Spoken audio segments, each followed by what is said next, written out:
Morning, afternoon, or evening. Brin with Assured Auto Works here. Super stoked to be with you again. We love what we do so much here that we like to nerd out from time to time and share information, share some stuff with you. Call me naive if you will, but I think that some people find it interesting. But regardless, really what it boils down to is we think that the motoring public and our clients, but the motoring public in general, really do benefit from learning a little bit more about their vehicles and the systems that make up their vehicle. But really, truly, it is about empowering you to make really great decisions when it comes to maintaining and getting your vehicle maintained and repaired. So today we're going to talk specifically about AC systems on your vehicles. We're not going to get in the weeds, we're not going to get super detailed, we're going to try to keep your eyes from glazing over, of course, but we're just going to talk about a specific failure on this vehicle here behind me. It's a beautiful 2011, I believe, Mustang Boss 302.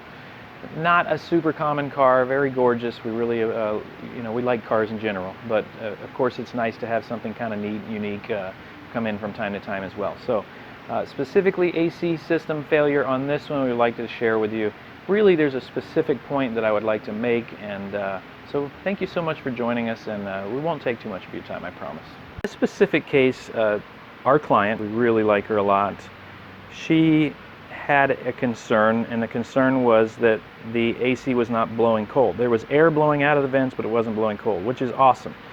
Just keep in mind, when you do have something going on with your car, try to think about what the symptoms are and think about ways to explain them to your professional. Can be helpful to them and you, and in the long run, in some cases, save you money if they know exactly what your concern is. But in this case, she did a great job. Air is blowing out of the vents when she requests the AC on, but it's not blowing cold.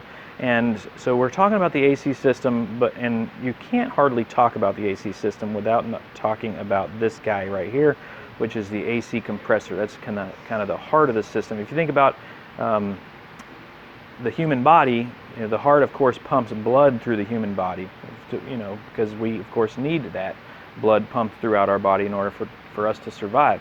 Well, in order for your AC system to work and cool the cabin of the vehicle, you need an AC compressor to pump refrigerant through the system.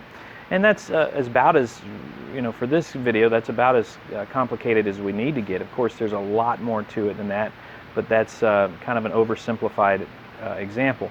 In this case, what we found, I will go into a little bit more detail. This guy here the compressor pumps refrigerant through the system, and it does that through right here. This is a drive belt, so your engine is rotating, and there are accessories like this AC compressor that rotate via the engine, or because of the engine, via the drive belt. So this belt turns this pulley. You want AC on, this shaft right here is what turns. When you don't want AC on, then just this pulley. Now this pulley turns all the time, but this pulley will not turn that center shaft when you don't want AC, and when you do want AC, it does turn this center shaft, and it does through a system called a clutch. Basically, electric is supplied to this electromagnet.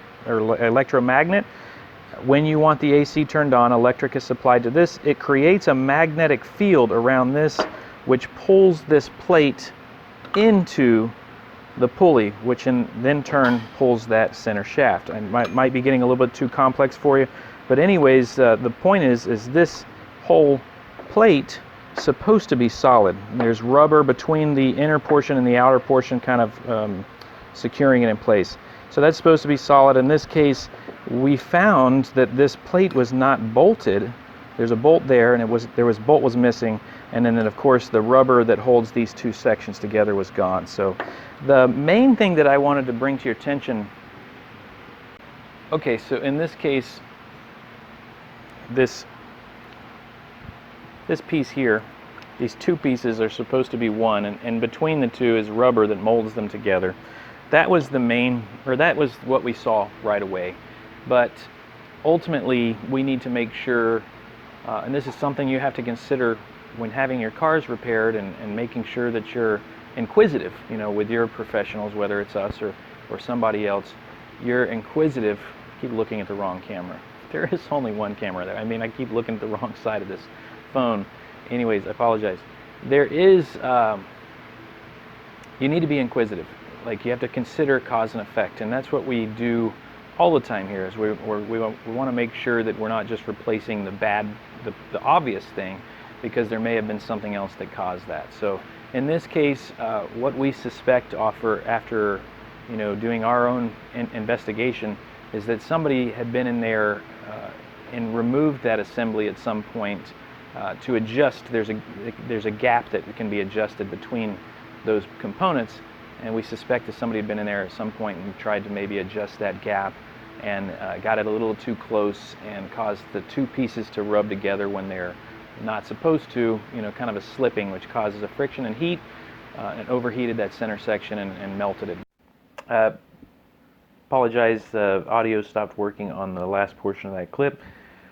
The main point really is to make sure that you're inquisitive with whoever you're working with, that you're asking them to look at the whole system and consider cause and effect, and make sure that whatever recommendation that they're making is going to be a long-term solution to your concern.